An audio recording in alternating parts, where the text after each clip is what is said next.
Last Friday, Ryan Tubridy wrapped up as host of The Late Late Show after 14 years at the helm, which, whatever you think about the man, is a huge achievement and feather in his cap to pull off in this day and age.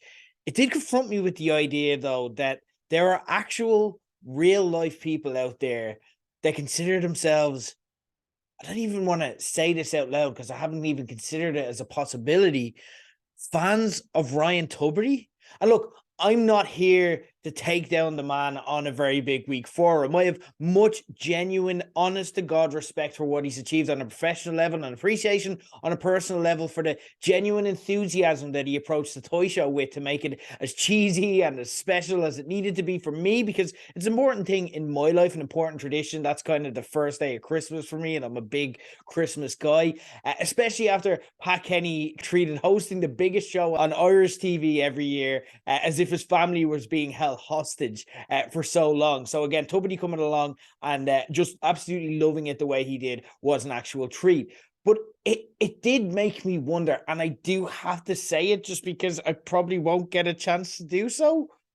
Why exactly would somebody be a fan of Ryan Tubridy? Like, he's not bad at his job by any means. He's actually excellent in a lot of ways. It's more just, what are you a fan of exactly? Like, when you ask that question, and it's something that I'm not actually able to get people to answer. And I think of hosts that I like Conan O'Brien, who's one of the funniest people of all time with a genuinely grounded interest in other people and the ability to just kind of live in silliness, but also deal with heavy subject matters if needed. You've got the likes of Graham Norton is another good example for effortlessly being able to throw himself into unpredictable situations and mix up wild situations with multiple personalities at the same time, make it wild and crazy enough to be really entertaining, but also keep the train on the track so it's coherent and not just out of control. And doing that balancing act, spinning all those plates at the same time, that's masterful. And with Tubridy, it's like, I admire how inoffensive enough he is to attract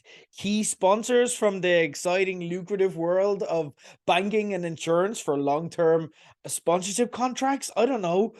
I love how he can do sanitary interviews with politicians and movie stars that will never ever result in legal action being taken because he's acutely aware of his responsibilities to his employer. Is it like, I'll never ever forget the way that he'd effortlessly swing out of hard-hitting interviews with parents who'd done stuff like lost their children and just turn around and it's like, well, that's obviously devastating, Dervla and John, and I'm very sorry for your loss.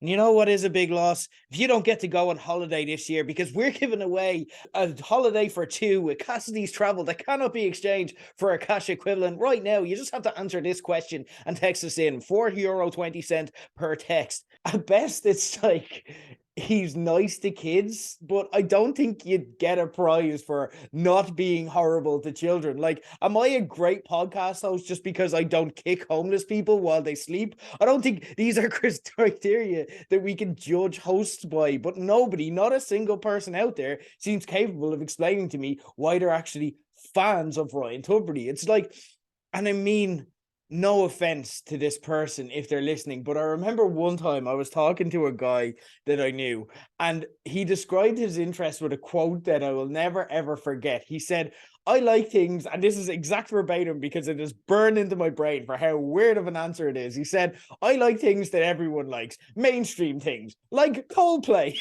It's like, what? It's like, is that Tubridy's target market? I only like things that everyone else tells me it's okay to like. Yes, another interview with Dermot Gavin. For years, the joke was that he'd get mad out of his face on coke every year for the Late Late Toy Show. And like, he almost definitely didn't. Like, that's why it's okay for me to say this on my show, because that's what made the joke funny. The idea that someone like him could do drugs. And like, I don't do drugs either, but nobody who's joking about it being funny that you would is saying it because you're such mad crack. Ryan Tubridy is the missionary position of Irish television. He is the McDonald's French fries of late night talk shows. If I was to compare him to a movie, it would be a health and safety video that I had to watch as part of my training for Argos. If he was a band, he'd be Maroon 5 minus the allegations. And again, I have to say, this isn't actually a takedown piece. In spite of all this, the chap got paid 6 figures for 14 years to do possibly the best job going in Irish entertainment. He played the game, and when you compare what he has to world-class people across the world who also do his job, he probably had zero right to win, but he fucking won. And you know what? They found it really hard to replace him too. His success is like Leicester City winning the Premier League. It should never happen, and yet there it is. It's in the history books. 14 years hosted the Late Late Show. That's way more impressive than what someone hugely talented like Conan O'Brien has done to succeed. Because with them, it's like, oh yeah, they're really talented. That makes sense. So hats off to you, Ryan. You won the game and deserve whatever it is you've got lined up next. Bula Bus and Gura Mahagut for the 14 years. Now, if you'll excuse me. So main